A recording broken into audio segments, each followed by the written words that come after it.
अशोक गहलोत को हमेशा लोग कहते हैं कि सोच समझ कर के बोलते हैं, अग्रेसिव नहीं होते हैं, लेकिन एनडीटीवी के एक इंटरव्यू में उन्होंने सचिन पायलट पर जमकर हमला बोला है।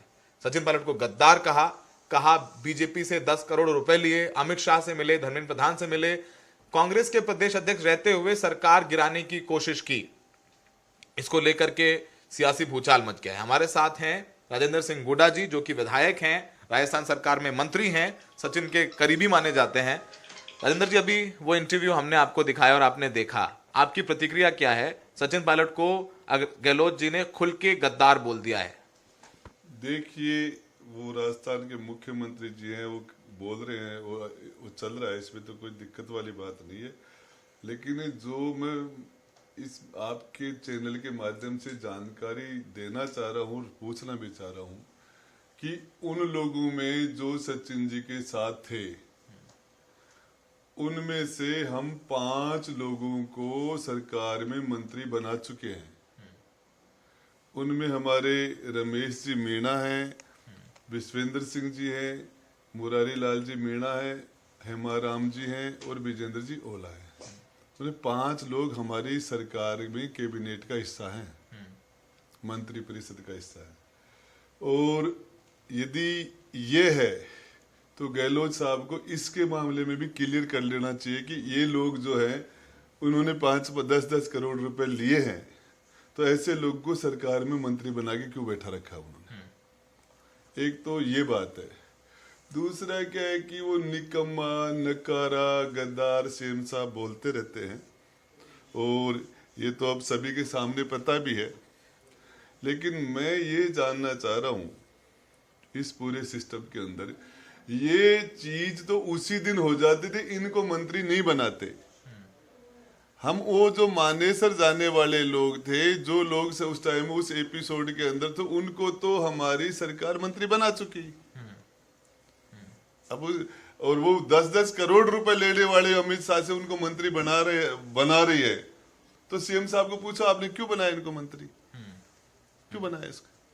तो ये सर, वो कह रहे हैं कि सचिन पायलट कभी मुख्यमंत्री नहीं बन सकते। ये तो उनकी सोच है, ये उनका बोलना है, ये इसमें मैं उनके अधिकारों का हनन नहीं करता। सीएम साहब ने जो कहा है ये उनका राइट है, ये बोलने की, अभिव्यक्ति की उनकी आजादी है, वो बोल सकते हैं।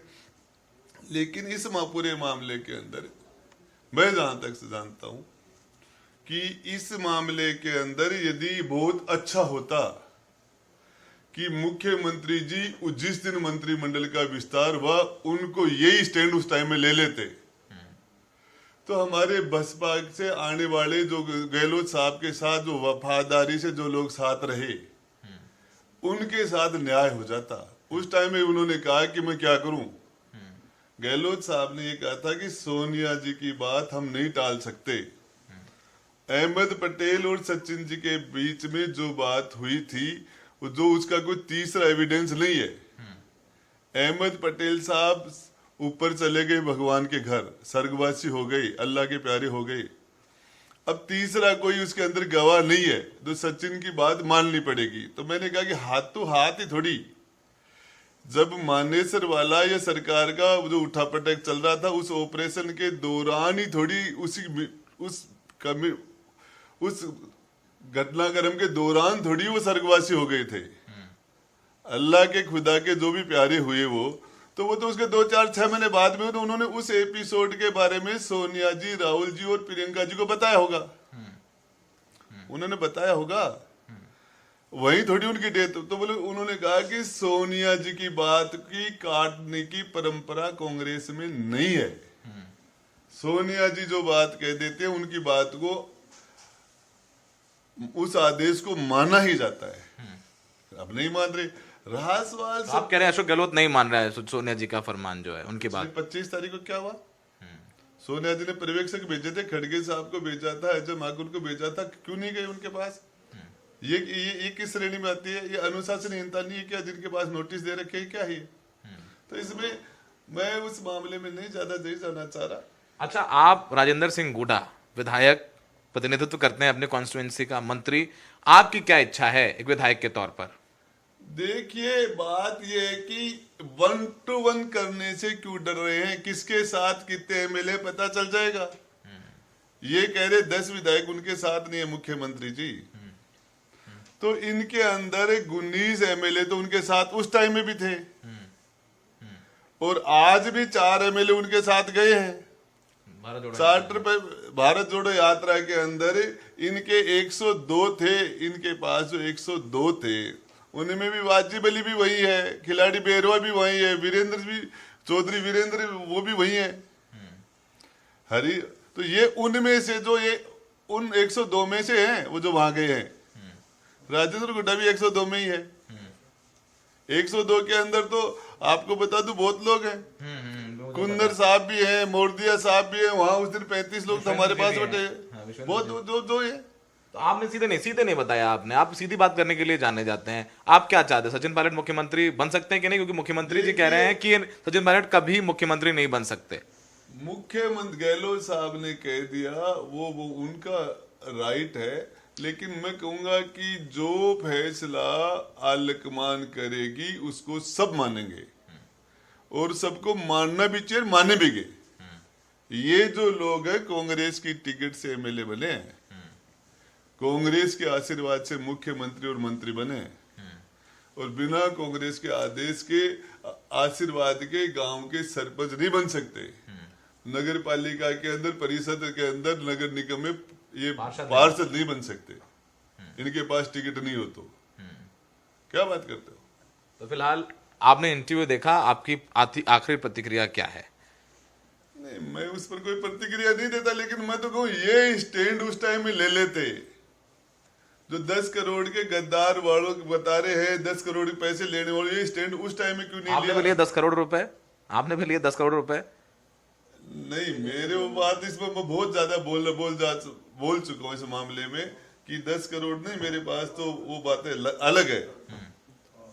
इस मामले में मैं तो गहलोत साहब के साथ था इसमें, और इस पूरे जो सिस्टम है इसके अंदर मुझे पता नहीं गहलोत साहब क्यों बोल रहे हैं। आपको लगता है गलत करें गहलोत साहब इस समय सब बारे सारी बातें इसका जवाब तो वही दें जैसे मुख्यमंत्री तीसरी बार के राजस्थान के। इस समय भारत जोड़ो यात्रा चल रही है, सचिन पायलट राहुल गांधी के साथ चल रहे हैं, प्रियंका गांधी के साथ चल रहे हैं, उनके साथ आपने बताया 5-6 विधायक गए भी हैं और लोग समर्थन कर रहे हैं। ऐसे समय पर ये इंटरव्यू देना अशोक गहलोत जी का, क्या लगता है राजस्थान में, चूंकि आप भी यहाँ पर विधायक हैं, कांग्रेस के मंत्री भी हैं, ये कितना जायज है? गहलोत साहब बहुत पुराने नेता है, बहुत पुराने नेता है, लेकिन मैं जहां तक समझता हूं कि ये जो पिछले टाइम में आलकमान को इस पर जो अनुशासनहीन मान के धारीवाल जी को और ये महेश जोशी जी को और ये जो नोटिस दिए, इस पर कार्रवाई करनी चाहिए। धारीवाल पे, महेश जोशी पे, इन लोगों कार्रवाई, ये जो जिन लोगों को नोटिस, यानी आप ये जो इंटरव्यू कर रहे हैं, आपको कह रहा लग रहा है कि आलकमान को सख्त होना चाहिए, होना चाहिए, सख्त होना चाहिए। सचिन पायलट को कल आप अभिमन्यु बताते हैं, आपको लगता है कि चक्रव्यूह को अभिमन्यु भेद पाएंगे, सचिन पायलट भेद पाएंगे? सचिन पायलट वो जो महाभारत के टाइम में जो अभिमन्यु को चारों तरफ से महारथियों ने घेर लिया था, उस तरीके से सचिन पायलट साहब को घेर रखा है। लेकिन इसके अंदर तरह तरह के उनके साथ छल किए जा रहे हैं, और इसके बारे में बहुत सी बातें बोली जा चुकी है।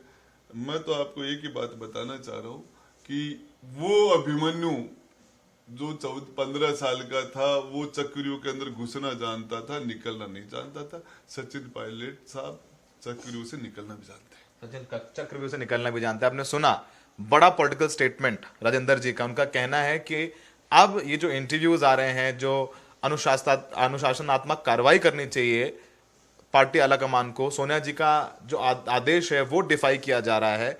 तो फिलहाल जो सचिन पायलट जी के करीबी लोग हैं वो खुश तो नजर नहीं आ रहे हैं, पर उनका यह भी कहना है कि अगर 10 करोड़ रुपए लिए सचिन पायलट के करीबियों ने, तो फिर उनको मंत्री क्यों बनाया, और उनमें से एक मंत्री राजेंद्र सिंह गुड्डा भी हैं।